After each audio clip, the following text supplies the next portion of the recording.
में खास करके 6 भेद बनाकर ट्रेजेडी को प्रस्तुत करने का प्रयत्न किया। उसमें पहला रहा है कथ्य या कथा वस्तु।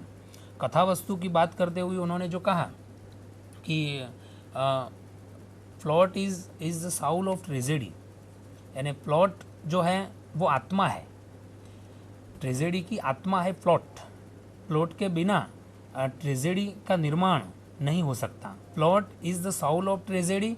और दूसरी बात उन्होंने कही, there can be a tragedy without characters. Character के बिना ट्रेजेडी का निर्माण हो सकता है, but there can not be one without plot. Plot के बिना ट्रेजेडी का निर्माण नहीं हो सकता। वैसे तो कह लेते हैं कि कैरेक्टर के बिना, चरित्रों के बिना भी ट्रेजेडी का निर्माण नहीं हो सकता, क्योंकि ट्रेजेडी एक ऐसा साहित्य स्वरूप है जिसमें अभिनय, कार्य व्यापार का बड़ा महत्व है। इसीलिए, लेकिन फिर भी एक अतिशयोक्ति करते हुए ऐसा कहना गलत नहीं है, क्योंकि ऐसी अतिशयोक्ति इसीलिए की जाती है कि प्लॉट के महत्व को वहाँ पर वो सिद्ध करना चाहते हैं। किसी भी चीज़ को महत्वपूर्ण बताने का प्रयत्न जब होता है, तब गौण चीज़ों को एकदम गौण करते हुए हम उसको अधिक प्रभावक ढंग से प्रस्तुत करने का प्रयत्न करते हैं। एक बात और है कि एरिस्टोटल के बाद आने वाले विद्वानों में लॉन्जाइनस का नाम लिया जाता है। लॉन्जाइनस ने काव्य में उदात्त तत्व पर बात कही है। उनकी एक कृति है पेरिप्सूस नामक कृति 44 अध्यायों से बनी हुई है। ये कृति काफ़ी हद तक अज्ञात में रही। कहते हैं कि ईस्वी सन पहली शताब्दी में लॉन्जाइनस हुए। कुछ विद्वानों ने ऐसा भी कहा है कि तीसरी शताब्दी में भी लॉन्जाइनस हुए, और तीसरी शताब्दी में होने वाले लॉन्जाइनस इतिहास प्रसिद्ध जेनोबिया के प्रसिद्ध मंत्री थे, और कहते हैं कि अपने राष्ट्र के लिए, अपने राज्य के लिए वो वीर गति को प्राप्त हुए थे। और कहते हैं कि ऐसी वीर गति को प्राप्त होने वाला मनुष्य ही उदात्त की बात कर सकता है। श्रेष्ठ व्यक्तित्व का धनी ही उदात्त की बात कर सकता है। उदात्त ऐसा श्रेष्ठत्व उन्हीं व्यक्ति में संश्रित होता है, ऐसे व्यक्ति में ही होता है जो व्यक्ति श्रेष्ठ विचारों से परिपूर्ण होता है। उन्होंने पेरिप्सूस में जो बात कही है, उदात्त की अवधारणा प्रस्तुत की। खास करके 1554 के आसपास ये ग्रंथ हाथ में आया था। तब तक तो अज्ञात में वो ग्रंथ रहा था। फिर 1600 के बाद उसका अंग्रेजी अनुवाद भी किया गया ऑन द सबलाइम के नाम से। और उसमें जो बात हुई है कि ऑन द सबलाइम पर, काव्य में उदात्तता पर, तो वो परिभाषा आपके सामने है। Sublimity flashing forth at the right moment scatters everything before it like a thunderbolt and at once display the power of order in all its plenitude। यानी उन्होंने ये जो बात कही उदात्त की, उचित क्षण में उदात्त की एक कौंध समस्त वस्तुओं को छिन्न भिन्न करती हुई वक्ता की संपूर्ण शक्तियों को एक ही बार में उद्घाटित कर देती है। उचित क्षण में उदात्त की एक कांत अपनी समग्र शक्तियों के साथ प्रस्तुत होकर, यानी एक ही बार में उद्घाटित हो जाती है, उद्घाटित कर देती है। तो ये जो विचार है, लॉन्जाइनस का जो विचार है, इस विचार में उन्होंने उच्चता की बात कही, उत्कृष्टता की बात कही, और ऐसा कहा कि महान आत्मा की प्रतिध्वनि है ये उदात्तता। उदात्तता उन्हीं व्यक्ति के द्वारा ही अभिव्यक्त होती है कि जो औदात्य से भरा हुआ हो, महान आत्मा हो। यानी ऐसी महान आत्माओं के मुंह से ही ये श्रेष्ठत्व प्रस्तुत होता है। तो ये 3 विद्वान इस परंपरा में ईस्वी सन पूर्व चौथी शताब्दी से लेकर ईस्वी सन की तीसरी शताब्दी तक चले हैं। तीसरी शताब्दी के बाद देखते हैं कि ऐसा सैद्धांतिक मूल्यमान प्रस्तुत करने वाला, प्रतिस्थापित करने वाला शायद ही कोई विद्वान मिला है। कहते हैं कि 1000 साल का बीच का जो इतिहास है, उसमें तो पूर्ण रूप से अंधकार काल रहा है, और ऐसे अंधकार में कोई ऐसा मूल्यमानों को प्रतिस्थापित करने वाला कोई विद्वान शायद मिला ही नहीं है। और 1000 साल के अंधकार युग के बाद जो स्वच्छंदतावादी विचारधाराएं आई, उन पर बात करने के लिए, और उससे फिर वर्ड्सवर्थ और कॉलरिज और अन्य जो विचारक पाश्चात्य काव्य शास्त्र में आए, जिन्होंने बड़ा अच्छा योगदान हमारे समाज के लिए दिया है, उन पर बात करने के लिए स्टूडियो में मेरे साथ उपस्थित है मेरे परम मित्र प्रोफेसर नियाज भाई पठान, तो अब इस बात को आगे बढ़ाएंगे प्रोफेसर नियाज भाई। धन्यवाद भरत भाई, आपने बड़े अच्छे ढंग से पाश्चात्य काव्य शास्त्र के आरंभ से लेकर उसको ऊंचाई तक पहुंचाने वाले एरिस्टोटल और लॉन्गिनुस तक बात आपने बढ़ाई आगे। बड़ी अच्छी बातें आपके द्वारा विद्यार्थियों को मिली, इसी बात को मैं आगे बढ़ाना चाहूँगा।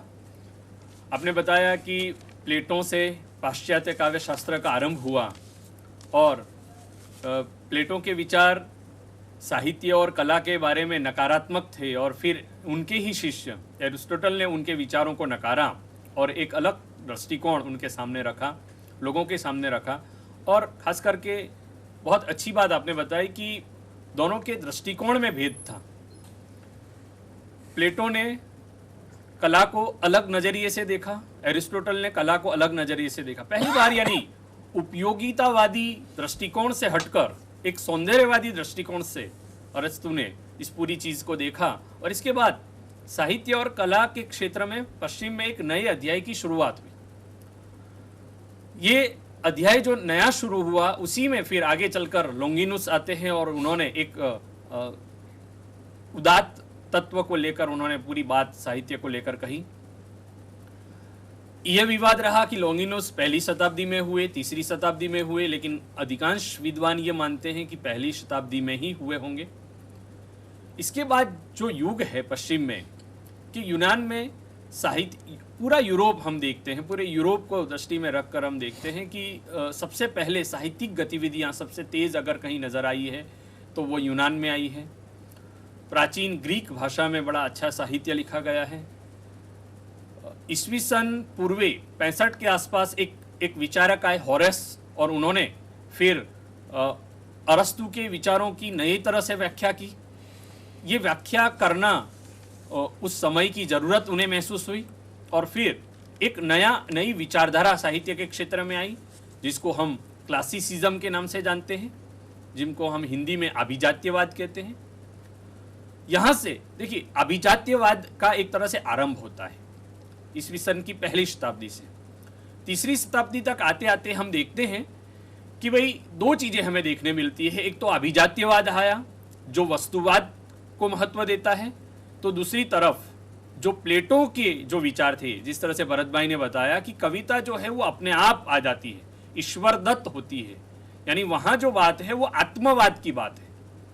तो आत्मवाद और वस्तुवाद, सब्जेक्टिविटी और ऑब्जेक्टिविटी, ये दोनों चीज़ें ईस्वी सन की तीसरी शताब्दी तक हमें पश्चिम में देखने को मिलती है और यहीं से फिर एक तरफ आत्मवाद को लेकर नव्य प्लेटोवाद की शुरुआत पाई जाती है, तो वस्तुवाद को लेकर चलने वाला नव्य अभिजात्यवाद, न्यू क्लासिसिज्म की चर्चा आती है। ये चर्चाएं जब हो रही थी, वहीं फिर 5वीं शताब्दी तक आते आते ये सारी गतिविधियां एकदम मंद पड़ जाती है। एक तरह से ऐसा कहा जाए कि ये जो नव्य प्लेटोवाद का संबंध जो प्लोटिनस से था, इनका प्रभाव बाद में मध्ययुगीन धार्मिक चिंतन पर भी पड़ा और 18वीं सदी में इंग्लैंड में भी इसका प्रभाव देखा जाता है। और यही विचारधारा जो है नव्य प्लेटोवाद, जिसे हम कहते हैं, जो आत्मवाद पर यानी अपनी कवि या साहित्यकार के व्यक्तित्व को ज़्यादा महत्व देने वाली जो विचारधारा है, उसका प्रभाव बाद में कैम्ब्रिज प्लेटोवाद के रूप में भी आई है। वो बात हम बाद में करेंगे। लेकिन इसके बाद जो है देखिए कि ईसा की 5वीं शताब्दी से लेकर ईस्वी सन 15वीं शताब्दी तक साहित्य और कला का कोई प्रामाणिक इतिहास हमें पश्चिम में नहीं मिलता। एक तरह से कई विद्वानों ने इस युग को साहित्य और कला की दृष्टि से अंधकार युग कहा है, यानी एकदम साहित्य और कला के क्षेत्र में कोई ज़्यादा प्रगति इस युग में हमें दिखाई नहीं पड़ती। वहाँ से जब हम आगे बढ़ते हैं तो 15वीं शताब्दी में एक तरह से पुनर्जागरण काल इसको कहा है साहित्य और कला के क्षेत्र में। इसको अंग्रेजी में रेनेसा कहा है। हमारे यहाँ हिंदुस्तान में जब हम हिंदी में बात करते हैं तो रेनेसा वाला जो काल है, पुनर्जागरण वाला काल है, वो 20वीं शताब्दी का आरंभ। वही काल पश्चिम में 15वीं शताब्दी से शुरू होता है, रेनेसा, पुनर्जागरण का काल। और इस पुनर्जागरण के काल में साहित्य और कला में एक नई ऊर्जा का संचार होता है। साहित्य और कला नए दृष्टिकोण से लिखे जाने लगते हैं। और फिर देखिए 15वीं शताब्दी के बाद खास करके जो शुरुआत हुई, जब 1000 वर्षों के अंधकार के बाद जब नई शुरुआत हुई, तो पहली शुरुआत किस तरह से हुई कि भाई जो प्राचीन साहित्य है, खास करके ग्रीक भाषा में लिखा गया साहित्य और लैटिन भाषा में लिखा गया साहित्य, उसके प्रति एक उत्सुकता का भाव, उत्साह का भाव, उसके प्रति एक सम्मान आदर का भाव, और ऐसा जो क्लासिकी साहित्य है उसका पुनरुद्धार, उसकी पुनर्व्याख्या करने का, उसको अनुदित करने का एक प्रयास खास करके पश्चिम में देखा जाता है। और खास करके ऐसा सबसे ज़्यादा जहाँ देखा जाता है वो यूनान में या इटली में नहीं देखा जाता, जो अभिजात्यवाद का एक तरह से जन्मभूमि है, वहाँ नहीं देखा जाता। फ्रांस में इस तरह की गतिविधियाँ देखी जाती है। और फिर हम देखते हैं कि 18वीं सदी में इंग्लैंड में फिर अभिजात्यवाद का प्रवेश होता है, ये विचारधारा इंग्लैंड में आती है। और वैसे एक बहुत बड़े नाटककार थे जो जॉनसन ही उनका भी नाम था, 17वीं शताब्दी से ही अभिजात्यवाद का प्रभाव उनके नाटकों में देखा जाता है। लेकिन बाद में हम देखते हैं कि Samuel Johnson, John Dryden, Alexander Pope, Joseph Addison, ये लोग जो थे वो खास करके इस विचारधारा को लेकर आए और इस विचारधारा को आगे बढ़ाने में इन लोगों का एक तरह से अभिजात्यवाद का झंडा इन लोगों ने अपने हाथों में लिया। और यहीं से फिर समानांतर एक तरफ अभिजात्यवाद आया, यानी वस्तुनिष्ठ जो विचारधारा थी उसको ज़्यादा महत्व दिया जाने लगा। तो समानांतर उसी समय में आत्मवाद, यानी जो व्यक्तित्व को या आत्मा को, कवि के व्यक्तित्व को ज़्यादा महत्व देने वाले आत्मनिष्ठ जो दृष्टिकोण था, उसका भी प्रभाव समानांतर हमें देखने को मिलता है। और इसमें जो प्रमुख योगदान था वो फिलिप सिडनी नाम के एक बहुत बड़े साहित्य शास्त्री का योगदान था। अगर हम देखें तो ये पूरा युग जो है 15वीं शताब्दी से लेकर 18वीं शताब्दी तक का जो युग पूरा का पूरा है, यूरोप में खास करके पश्चिम में जो है, वो अनेक युगांतरकारी घटनाओं का युग रहा है। इसी युग में औद्योगिक क्रांति हुई, और औद्योगिक क्रांति हुई तो औद्योगिक क्रांति ने पूरी समाज व्यवस्था को बदला। खास करके समाज में जो उच्च वर्ग था, मजदूर वर्ग था, इस तरह के दो वर्गों के रूप में समाज को देखा। खास करके जो एक जो सर्वहारा वर्ग है, मजदूर वर्ग है, वो एक तरह से संगठित हुआ।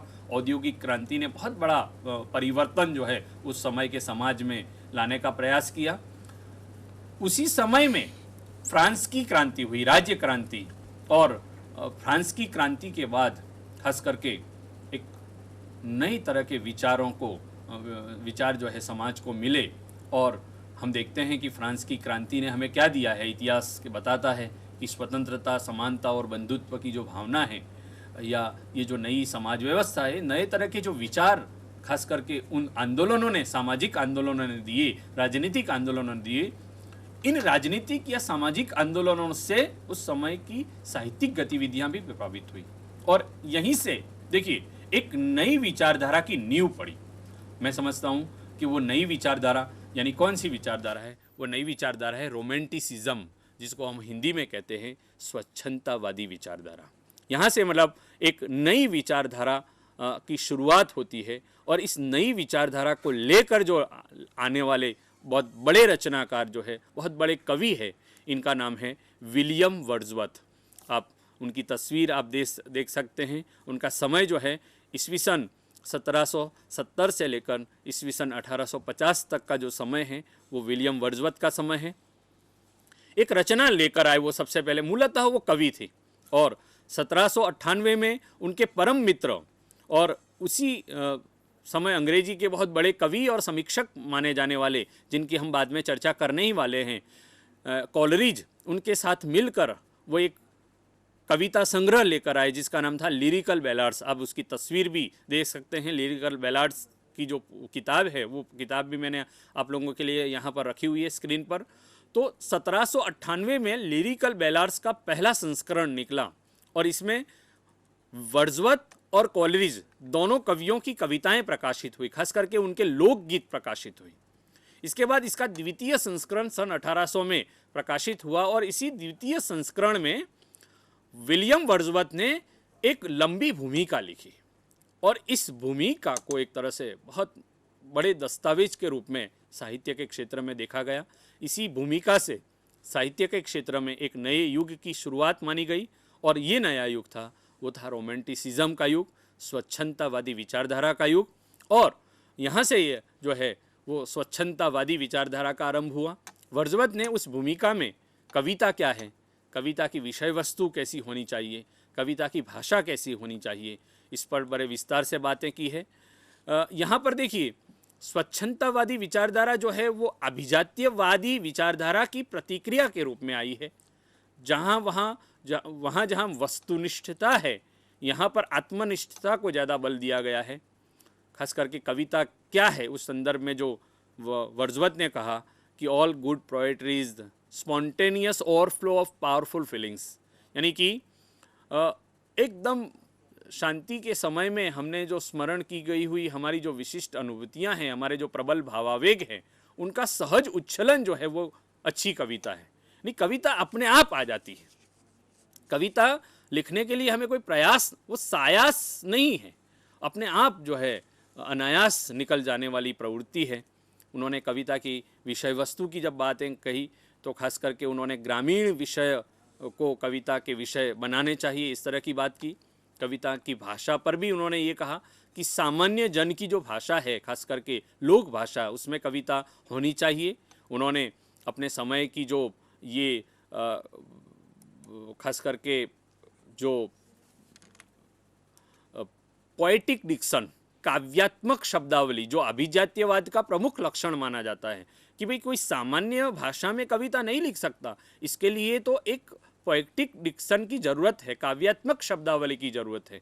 तो ऐसी काव्यात्मक शब्दावली का वर्dsworth ने विरोध किया और खास करके सहज शब्दों में, सरल या बोलचाल के शब्दों में कविता लिखनी चाहिए। उन्होंने ये कहा कि उनकी एक बड़ी विवादास्पद उनका एक निवेदन है, मान्यता है कि भाई कविता और गद्य की भाषा में कोई अंतर नहीं होता, ये भी उन्होंने कहा। तो इस तरह से उन्होंने खास करके एक नए युग की शुरुआत विलियम वर्dsworth